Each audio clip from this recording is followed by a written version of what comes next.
এখন শুনবেন আজকের গুরুত্বপূর্ণ খবরের শিরোনাম। অন্তর্বর্তী সরকার ব্যর্থ হলে আমরা সবাই ব্যর্থ, তারেক রহমান। ফারুকীকে পদত্যাগে বাধ্য না করা হলে কঠোর কর্মসূচি, ফয়জুল করিম। যমুনা সেতুকে শহীদ আবু সাইদ সেতু নামকরণ করা হোক, মাহমুদুর রহমান। তারেক রহমান দেশে ইতিবাচক রাজনীতির আশার সঞ্চার করেছেন দুলু। শেখ হাসিনা দেশকে নিজের বাবার জমিদারি মনে করতেন, রিজভী। সরকার যত বেশি সময় নেবে তত বেশি সমস্যা তৈরি হবে, মির্জা ফখরুল। অন্তর্বর্তী সরকার ব্যর্থ হলে আমরা সবাই ব্যর্থ, তারেক রহমান। বিএনপির ভারপ্রাপ্ত চেয়ারম্যান তারেক রহমান বলেছেন, অন্তর্বর্তী সরকারকে কোনোভাবে ব্যর্থ হতে দেয়া যাবে না, কারণ এই সরকার বাংলাদেশের গণতান্ত্রিক মানুষের আন্দোলনের ফসল। বর্তমান সরকার ব্যর্থ হলে আমরা সবাই ব্যর্থ হব। শনিবার বিকালে রাজধানীর ইঞ্জিনিয়ার্স ইনস্টিটিউটে জাতীয়তাবাদী টেক্সটাইল ইঞ্জিনিয়ার্স অ্যাসোসিয়েশন অব বাংলাদেশের তৃতীয় জাতীয় কাউন্সিল উপলক্ষে আলোচনা সভায় লন্ডন থেকে ভার্চুয়ালি যুক্ত হয়ে তিনি এসব কথা বলেন। সম্পূর্ণ বিধ্বস্ত অবস্থায় অন্তর্বর্তী সরকার দায়িত্ব নিয়েছে মন্তব্য করে তারেক রহমান, স্বৈরাচার পালানোর পর একটি বিধ্বস্ত দেশের দায়িত্ব নিয়েছে অন্তর্বর্তী সরকার। মাফিয়া সরকারের তৈরি করা জঞ্জাল 3 মাসে দূর করা সম্ভব না। আবার 3 মাস পরে সরকারের সফলতা ব্যর্থতা নিয়েও জনমনে প্রশ্ন ওঠা অস্বাভাবিক বা অন্যায্যও নয়। তবে সরকার পরিচালনায় অদক্ষতা দেখতে পেলে জনগণ সহজভাবে মেনে নেবে না। তারেক রহমান বলেন, আমরা দেখেছি অন্তর্বর্তী সরকার নির্বাচন কমিশন পুনর্গঠনের উদ্যোগ নিয়েছে। জনগণ আশা করছে নিরপেক্ষ ও স্বচ্ছ পরিবেশে ভোট দিতে সক্ষম হবে। ফারুকীকে পদত্যাগে বাধ্য না করা হলে কঠোর কর্মসূচি, ফয়জুল করিম।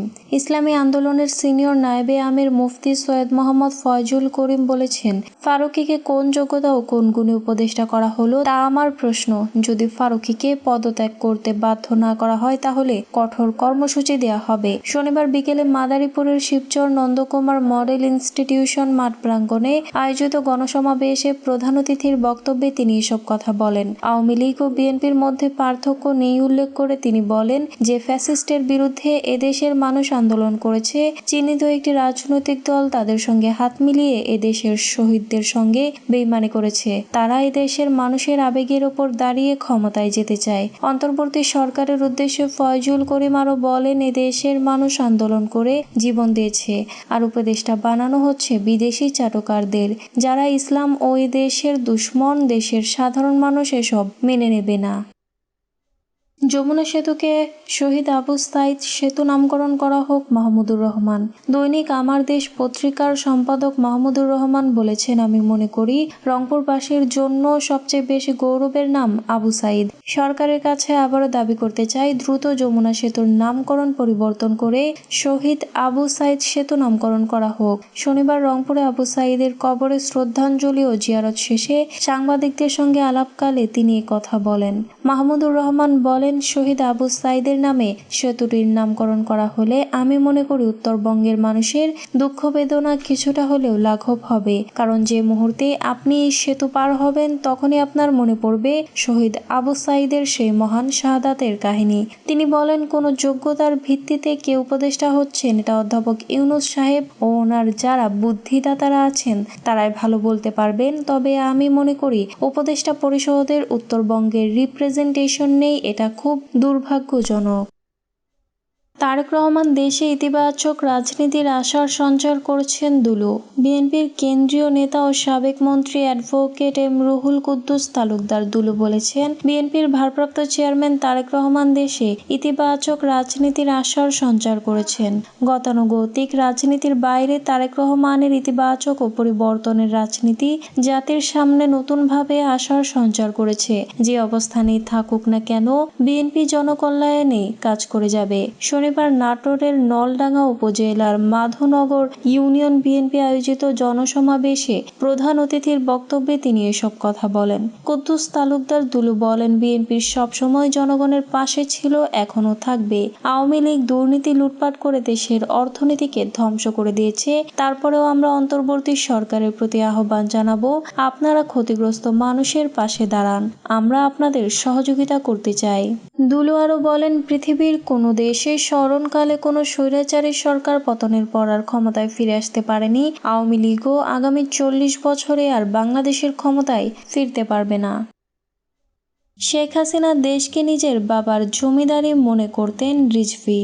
সাবেক প্রধানমন্ত্রী শেখ হাসিনা তীব্র সমালোচনা করে বিএনপির সিনিয়র যুগ্ম মহাসচিব রুহুল কবির রিজভী বলেছেন, তিনি ক্ষমতায় থাকার জন্য হাজার হাজার মানুষকে খুন করেছেন, বিরোধী মতের উপর নির্যাতন চালিয়েছেন।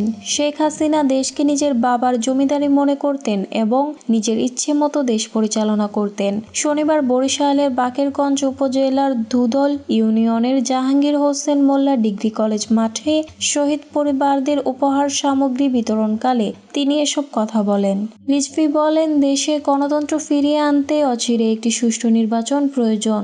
গত 16 বছর ধরে আওয়ামী লীগ জনগণের গণতন্ত্র হরণ করে তাদের নিজস্ব জনগণকে লুটপাটের সুযোগ দিয়েছে।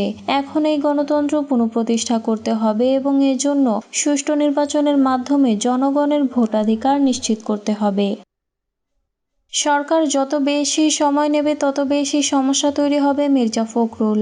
অন্তর্বর্তী সরকার সময় যত বেশি নেবে তত বেশি সমস্যা তৈরি হবে বলে মন্তব্য করেছেন বিএনপির মহাসচিব মির্জা ফখরুল ইসলাম আলমগীর। শনিবার বিকেলে রাজধানীর ইঞ্জিনিয়ার্স ইনস্টিটিউশনে জাতীয়তাবাদী টেক্সটাইল ইঞ্জিনিয়ার্স অ্যাসোসিয়েশনের 3য় কাউন্সিলে দেয়া বক্তব্যে তিনি এ কথা বলেন। এ সময় বিএনপির মহাসচিব বলেন, নির্বাচন কেন্দ্রিক সংস্কার দ্রুত শেষ করে নির্বাচন দিতে হবে। অন্তর্বর্তী সরকারের উদ্দেশ্যে তিনি বলেন, স্পষ্ট করে বলতে চাই, নির্বাচন কেন্দ্রিক সংস্কার দ্রুত করতে হবে।